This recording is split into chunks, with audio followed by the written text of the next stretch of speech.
In 1885, Freud's career took a momentous turn for the better. That year, his research in neurology led him to Paris to study the problem of hysteria with Dr. Jean-Marie Charcot. Hysteria had become a catch-all diagnosis for patients who exhibited an array of physical symptoms like spastic tics and speech impairments with no known medical cause. Hysteria was widely believed to be incurable, but Charcot disagreed. Charcot felt that hysteria was not necessarily degenerative, that it was possible to think in terms of cure, and that it was a condition of psychological origin. And this is the beginning for Freud. Freud's year with Charcot was really a turning point for him. The experience of Charcot was very significant for the impression it made on Freud. People under hypnosis could become aware of thoughts, feelings, fantasies, issues that they were not consciously aware of. So it gave Freud a beginning feeling for the unconscious mind. Determined to explore this further, Freud went to work with Joseph Breuer, a prominent Viennese physiologist who was also researching hysteria. Breuer had been treating a patient named Anna O with a revolutionary new therapy, the talking treatment. Breuer learned that bringing Anna O back to earlier experiences which were disturbing to her and having her relive them and talk about them, talk them out, she symptomatically made extraordinary improvements in her condition. And it was Anna O herself, the patient, who coined the term the talking treatment. The work of Charcot and Breuer intrigued Freud. In 1886, he opened his own practice, dedicated to treating hysteria and other nervous diseases. However, Freud's practice wasn't an immediate success. He experimented with a variety of techniques, including electrotherapy and hypnosis, but his results were disappointing. He discovered, by putting a person under a hypnotic spell, that you can get them to remember things that they have forgotten, to make associations between memories that had not been clear to them, and you can produce a temporary alleviation of symptoms, but it didn't last. Then I had the further difficulty that it was difficult to make a determination between a person's memory and something that might be suggested by the hypnotist. And Freud became very cautious about suggestibility. Determined to avoid suggestion, ultimately Freud abandoned hypnotism, and he developed a new technique based on Joseph Breuer's talking treatment called free association. For Freud, free association meant encouraging his patients to speak freely, with as little censorship or guidance as possible. This process not only seemed to make Freud's patients feel better, but more importantly, over time, his patients' ramblings revealed to Freud their underlying conflicts. If patients like Anna O were allowed and encouraged to speak freely, inevitably the disturbing experiences that they brought up connected with their symptoms began to go back to adolescence and childhood.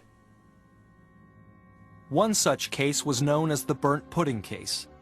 It involved a woman who, as a child, had been abused by her father. Coincidentally, there was a smell of burnt pudding coming from the kitchen at the time. Years later, she was a nanny working for a family, and the father was again an abusive man. One day during one of these abusive episodes, not directed at her, the cook was burning the pudding. And the combination of the intense emotional experience triggered by the recurrence of the smell brought on a hysterical symptom.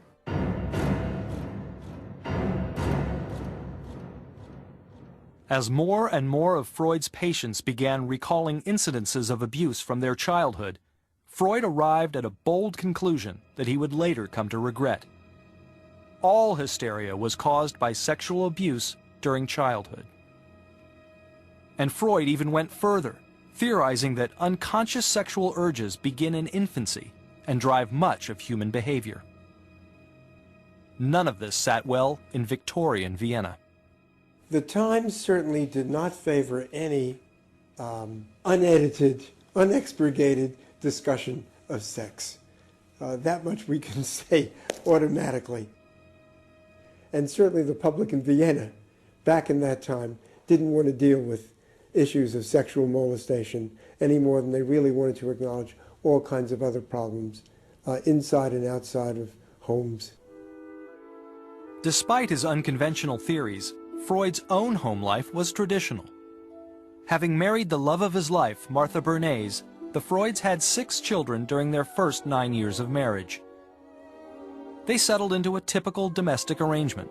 While Martha managed the family, Sigmund Freud was consumed by his work. Freud not only saw patients 5 and 6 days a week, but some of the patients went with him on his vacations and continued their analytic work there. I cannot imagine life without work as really comfortable. I find amusement in nothing else. Freud's analytic work didn't stop with his patients. When his father died in 1896, Freud's grief moved him to begin a process of self-analysis. In effect, Dr. Sigmund Freud became his own patient. He was his own best subject. He realized the benefit of releasing some of these subconscious issues of his own, and that felt that it was important for each individual psychologist to have worked these issues through on their own, to be able to better treat the patient. In his efforts to better access his unconscious mind, Freud discovered a whole new road to the unconscious, the dream. Over time, he theorized that dreams were a place where the mind runs uncensored, playing out thoughts and memories we dare not discuss in the waking world.